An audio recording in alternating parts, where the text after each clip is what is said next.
Welcome home. I'm Dr.Thema, a minister, licensed psychologist, and sacred artist.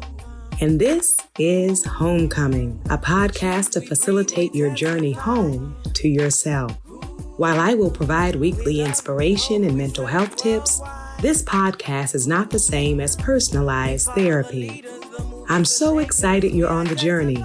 If you want to request specific topics or to submit a poem for me to read on the podcast, email me at homecomingpodcast@gmail.com. Also, to build our community, don't forget to like, subscribe, and share.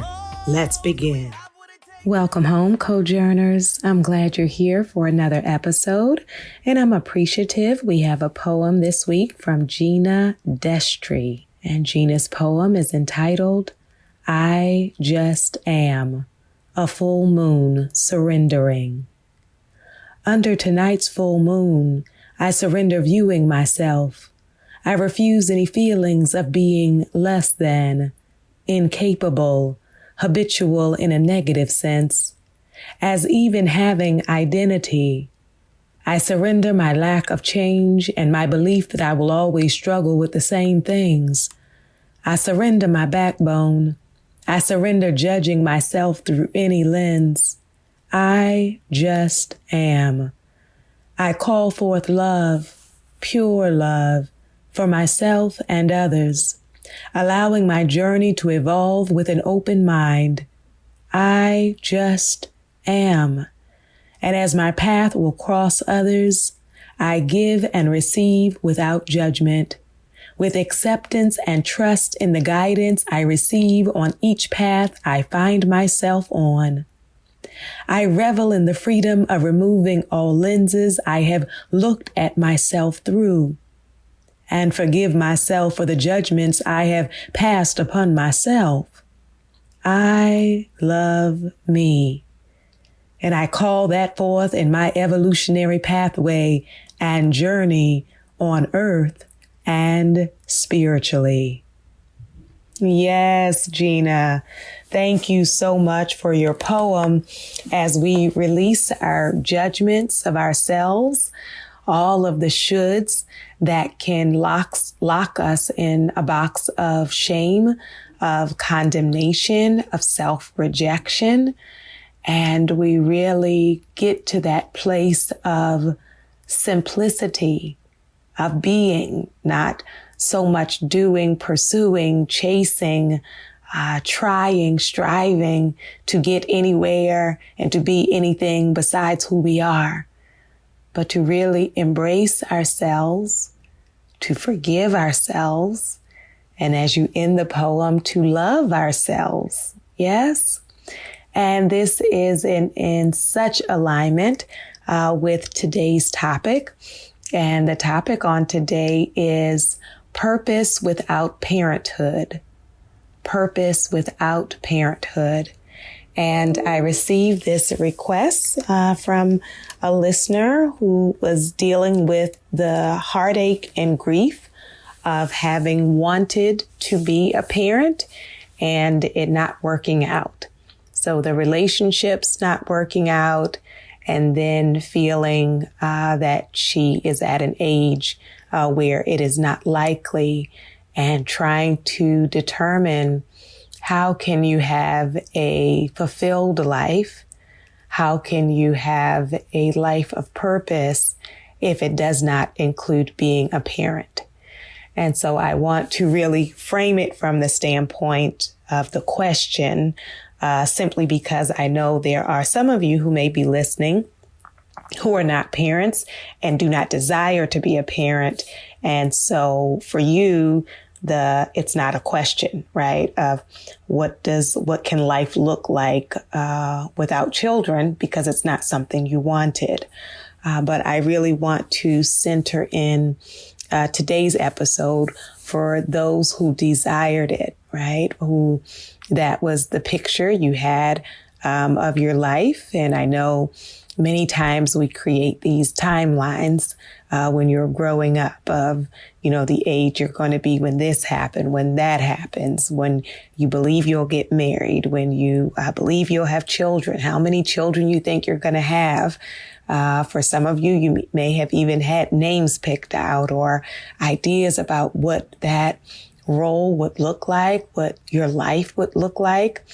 And when our manifestation or our reality does not match the dream, the hope, the desire, the plan, the assumption, the expectation, then it really can be a wounding, right? Can be very painful.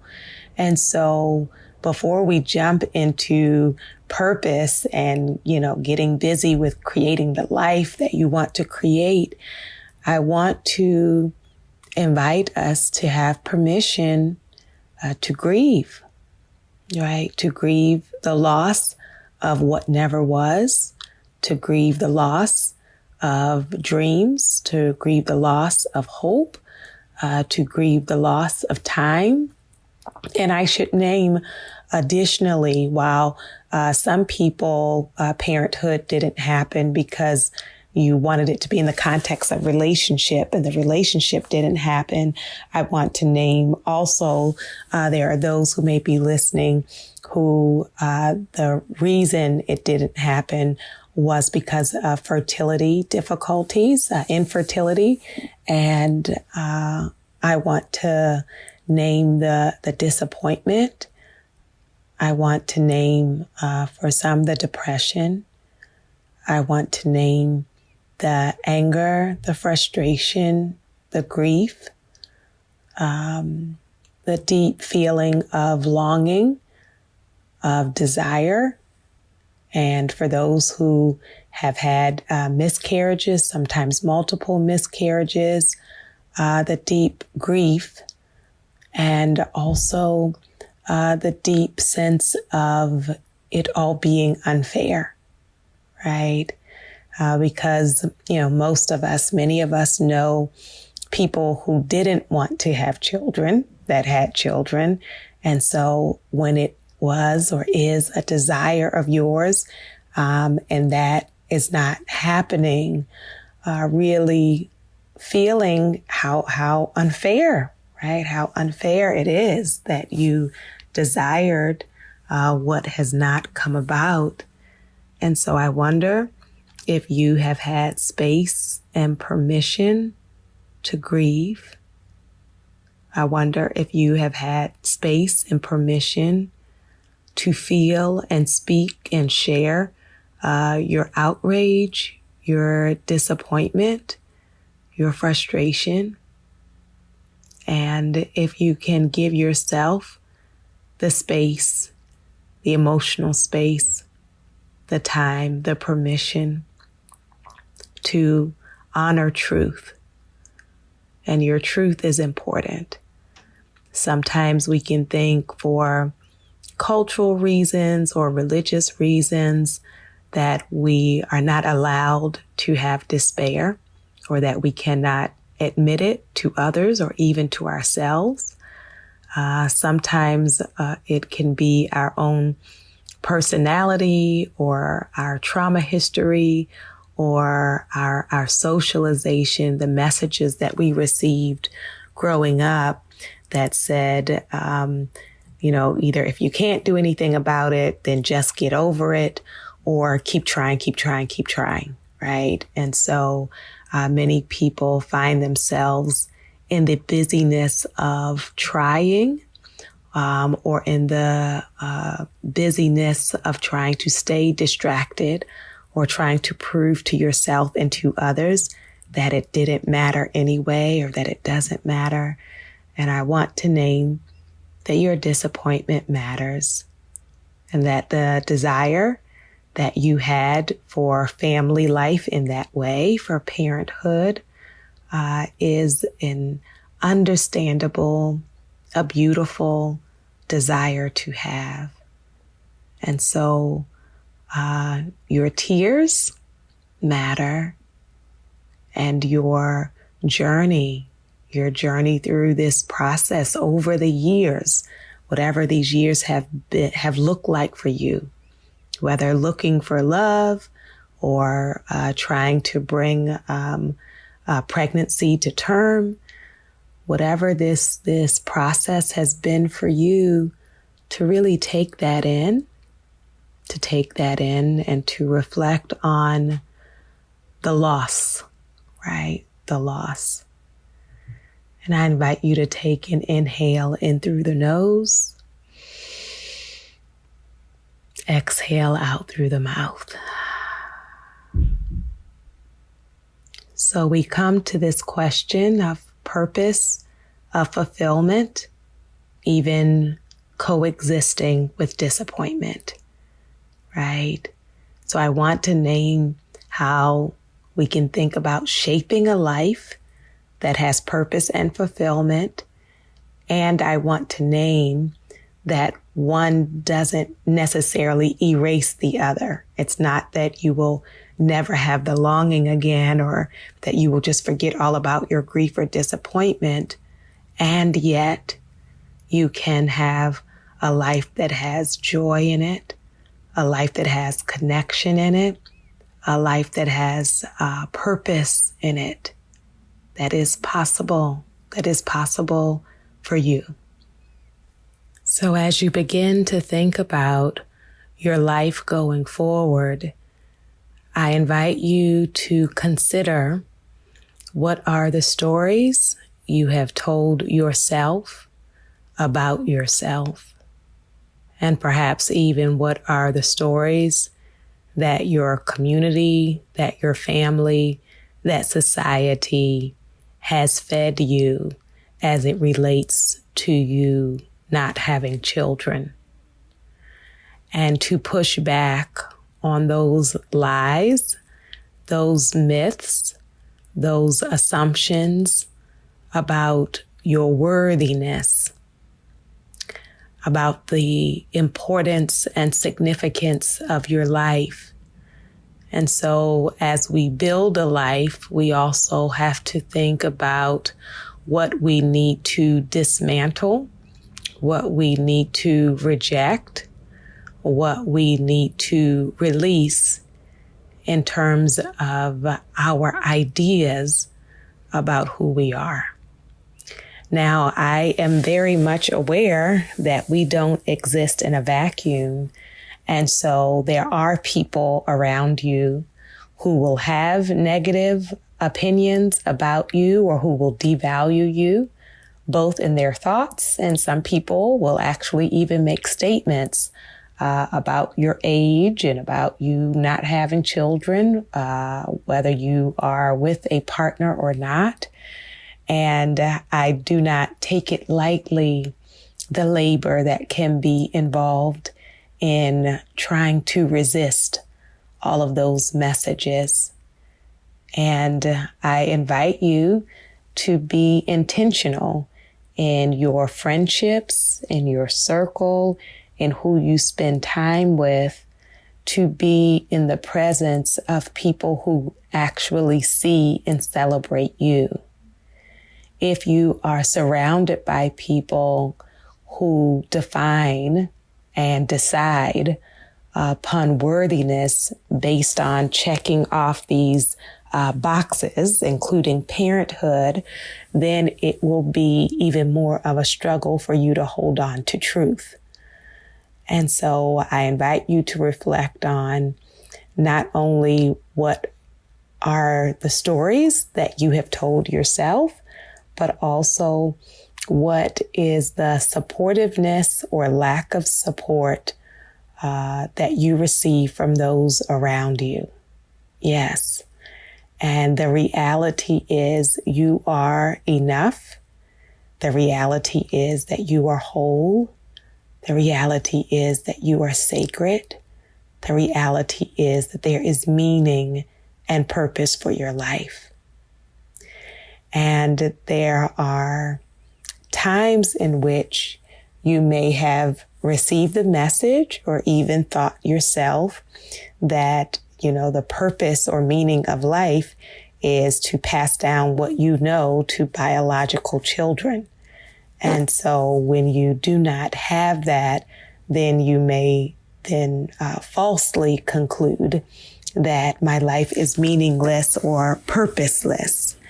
And so we want to really say, as we start building and creating and really abiding in life, being present to your life, that it will require me rejecting these false ideas about myself, for me to destroy the scale that determines my worth based on pregnancy and parenthood, and instead to begin to ask yourself, what are the diverse ways in which life has meaning?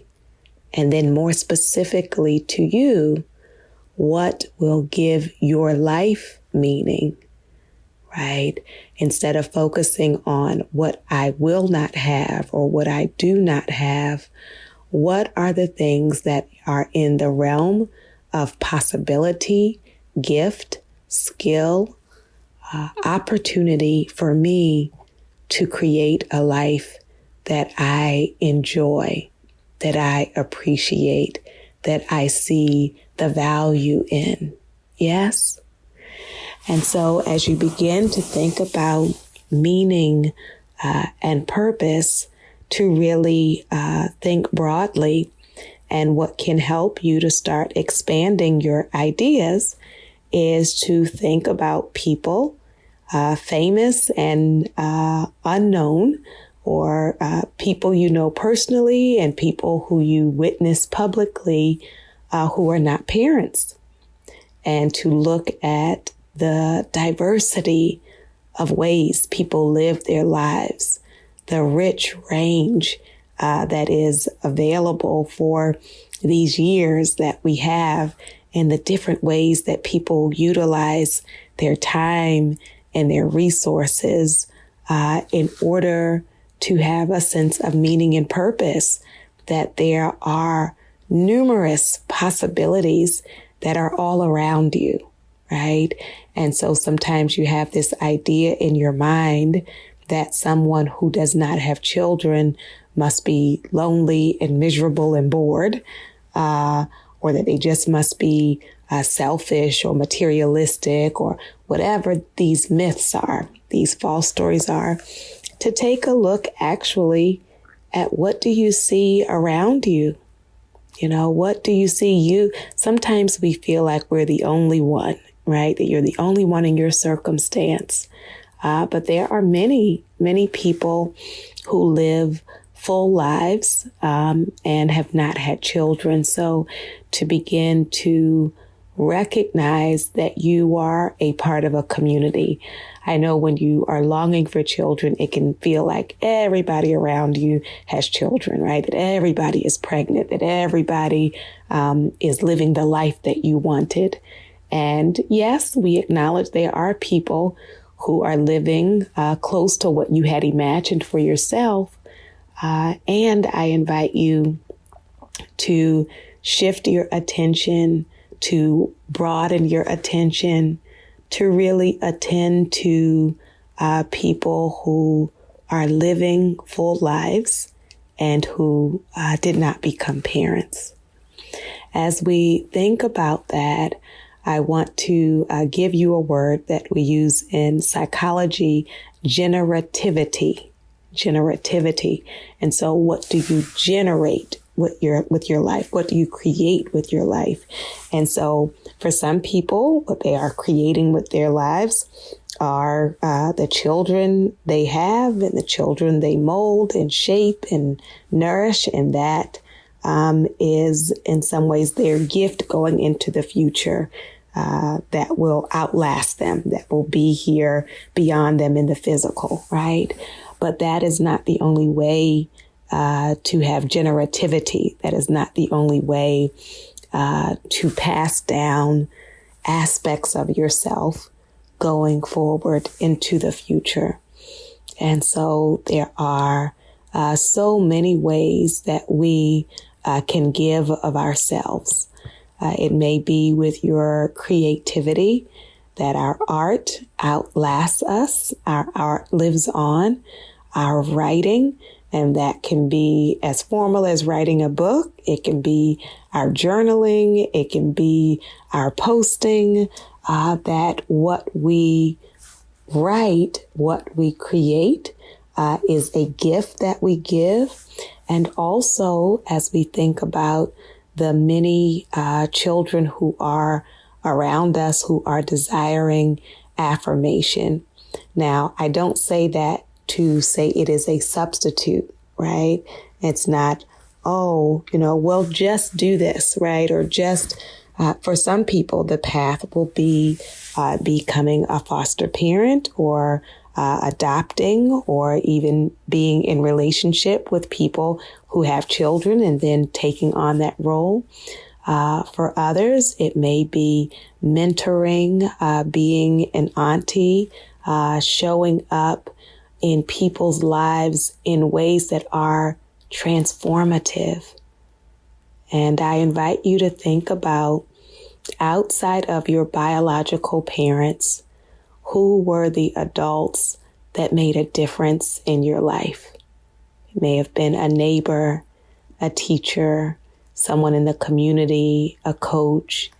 Who were the people who really saw you, who spoke life into you, that gave you guidance, that gave you support emotionally and or financially and or spiritually, and to know the important role, the significant role that adults can play, not only in the lives of children, but also in those that are young adults that are entering your field behind you.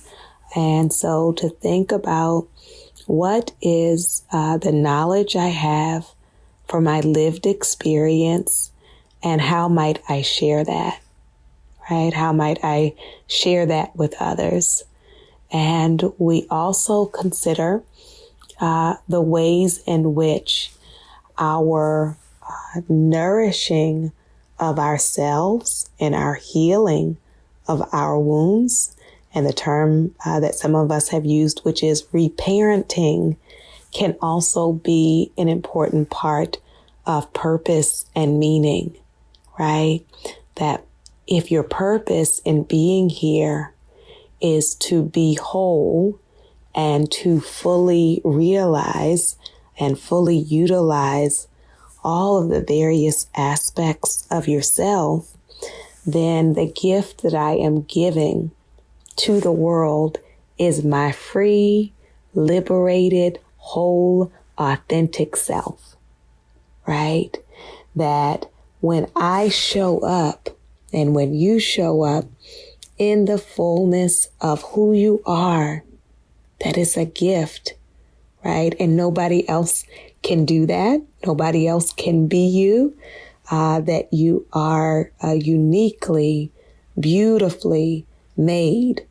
And the ways in which we get liberated really liberates the spaces that we are in.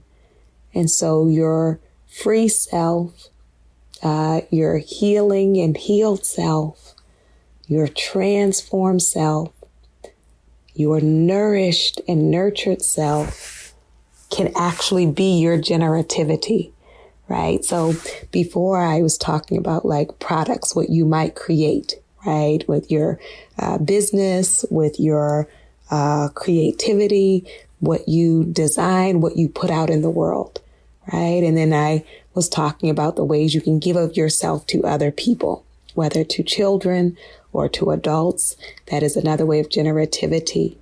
But then I want to really highlight the ways in which you nourish and care for yourself, the ways in which you are really invested in your healing and wholeness and living that out is another form of generativity.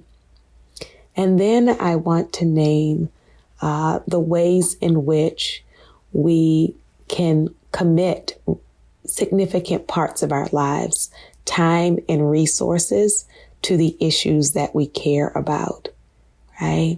So what are the passions that you have? What are the concerns that you have that when you look at the world around you, that you want to be a part of change in what area, right? You want to be a part of improving and enhancing life in what way, right? So, for some people that is concern for the environment and what they can do in that area. For some people, it may be helping survivors of abuse or trauma. For some of you, that is concern about the treatment of animals. For some of you, it is addressing issues of mass incarceration. There are those of you who have a heart for the elderly and the realities of elder abuse and wanting to be an advocate around those issues. And so what do you care about, right? What do you care about? What moves you, right? And that may be like a large issue as I'm naming. We've mentioned on this program, human trafficking, sexual assault, mentoring for children who are first generation college students. So you think about those larger issues, and then you can also think about in your direct community and circle, right? What are the ways that you would want to give of yourself, right? If that may even include creating a support group for other people who are trying to find purpose without parenthood, right? That can be a gift that will nourish you. You give and receive in those spaces. And so I invite you to consider both the grief and the gift of your adventurous life. I invite you to think about not just the closed door of parenthood, but the many open doors that are available to you. I invite you to celebrate yourself by knowing that you are worthy. You are worthy. You are worthy. I invite your soul to tell your heart, mind, body, and spirit, welcome home.